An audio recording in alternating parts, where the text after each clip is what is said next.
Ever bought something you didn't need just because a salesperson was really nice to you? That's not an accident, it's science. Robert Cialdini spent years studying con artists, marketers, and fundraisers to find the exact psychological buttons they press to get a yes. And in this book, he lays out 7 of them.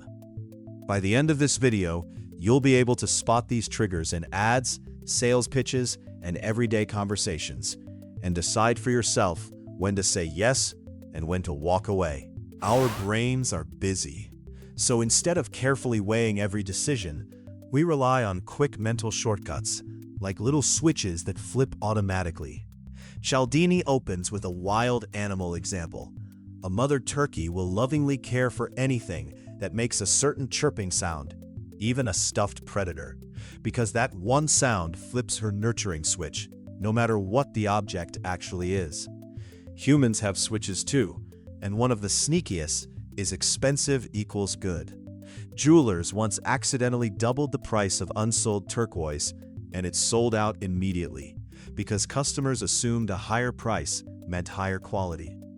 The scary part is that once you know which switch someone is about to press, you can push it on purpose, which is exactly what skilled persuaders do.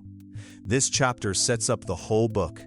The next 6 ideas are the specific switches marketers, con artists, and everyday people use on you every single day. The first big switch is reciprocity. When someone gives you something, even something tiny, you feel an itch to give something back. Cialdini points to the Hare Krishna Society, who used to hand strangers a free flower at airports, and even people who threw the flower straight into the trash still donated money afterward, because the debt feeling had already been planted. This works so well because it doesn't matter if you wanted the gift in the first place. The obligation kicks in anyway, which is why free samples at the grocery store quietly boost sales. It also works in reverse through something called the rejection then retreat trick. A negotiator asks for something huge, gets a no, then asks for a smaller favor, and you feel obligated to agree to the second one since they backed down for you. Basically, tiny acts of generosity are rarely free. They're often the opening move of a persuasion play. Once you commit to something, even a small, silly thing, you feel pressure to stay consistent with it, because backing out feels like admitting you were wrong. Cialdini describes the foot-in-the-door study, where homeowners who agreed to display a tiny postcard sign about safe driving were far more likely, weeks later, to agree to a giant, ugly billboard on their lawn, just because they'd already said yes once to the idea. Writing something down or saying it out loud in public makes the commitment stick even harder, which is why salespeople love getting you to fill out a form or say a number out loud before you've really decided. This happens because humans crave being seen as consistent. Flip-flopping feels uncomfortable and even a little embarrassing, so we'd rather follow through on a bad choice than look inconsistent. The lesson: watch out for anyone trying to get you to agree to something small and harmless first, because that tiny yes can be the first domino. Social proof is the shortcut of assuming that if lots of other people are doing something, it must be the right thing to do, especially when we're uncertain. TV sitcoms use canned laughter for exactly this reason. Hearing other people laugh, even fake recorded laughter, makes us actually find the jokes funnier and laugh more ourselves. But this switch has a dark side too. Cialdini dives into the famous case of a woman attacked in public while dozens of witnesses did nothing, because everyone looked around, saw nobody else reacting, and each person concluded that if no one else seemed alarmed, maybe it wasn't a real emergency. Psychologists call this the bystander effect. Social proof gets even stronger when the people we're copying seem similar to us, which is why ads love showing people just like you using a product instead of celebrities in some cases. So the real danger of social proof is that it makes a crowd's confusion look like calm, and everyone ends up following everyone else's lead into nobody actually deciding anything. Simple as it sounds, we're far more likely to say yes to people we like.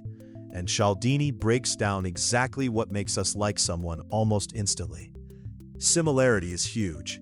A salesperson mentioning they grew up in your hometown, or like the same sports team suddenly feels more trustworthy, even though that has nothing to do with the product.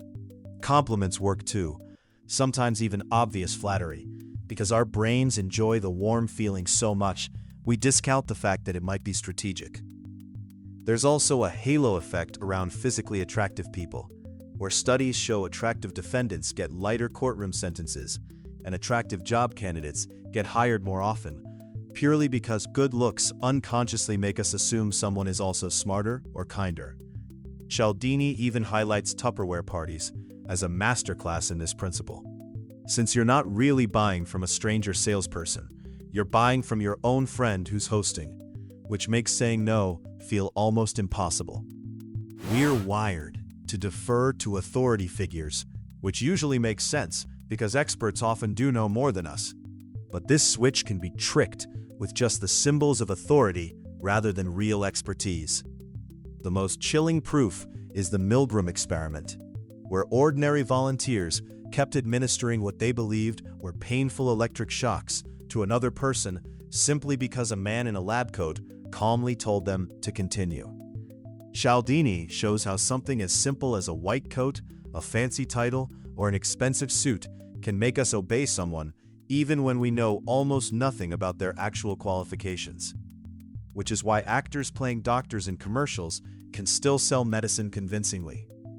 Con artists exploit this constantly by dressing the part or dropping impressive-sounding credentials, because most of us never bother checking whether the authority is even legitimate. The takeaway is to separate the real substance of what an authority says from the costume they're wearing, because uniforms and titles are cheap to fake, but persuasive as ever. Scarcity works because we're far more afraid of losing something than excited about gaining something equally valuable. So anything that seems limited suddenly feels more valuable. Cialdini describes how a butcher shop that told customers beef imports were about to be restricted sold way more beef than usual, even though nothing about the beef itself had changed except the fear of missing out. This is also why only 3 left in stock or a countdown timer on a website makes people buy faster, since the item now feels like it's about to disappear forever, cutting off careful thinking. There's an extra twist called the forbidden fruit effect. When Romeo and Juliet's families banned their relationship, it only made the couple want each other more. And the same principle shows up when banned books or censored content suddenly gets way more popular. So scarcity doesn't just make things desirable, it actively shuts down our ability to think it through calmly, which is exactly why salespeople love a deadline. In a later edition, Cialdini added a 7th switch called unity, which goes even deeper than liking someone. It's about feeling like that person is actually part of your own group, your we, rather than just someone you find likable. Politicians and brands love using family language, calling supporters part of the team or the family, because our brains treat in-group members with automatic trust reserved for kin. Cialdini points out that doing something together, like singing in unison or working toward a shared goal, can create this unity feeling almost instantly, even between total strangers, because our brains register joint action as a signal of belonging to the same tribe. This is more powerful than plain liking, because you'll think twice about forgiving a tribe member's flaws you'd never forgive in an outsider, simply because the loyalty runs identity deep rather than just being about surface charm. Cialdini's point is that the strongest yes of all doesn't come from a clever trick. It comes from someone convincing you that you're already on the same side. The big idea of influence is that these 7 switches, reciprocity, consistency, social proof, liking, authority, scarcity, and unity, aren't rare tricks. They're baked into how our brains make fast decisions every single day. Once you can spot them, you get to choose when to follow your gut and when to hit pause and think it through for yourself. If this breakdown helped you see Persuasion in a whole new light, subscribe for more book breakdowns that turn big ideas into things you can actually use.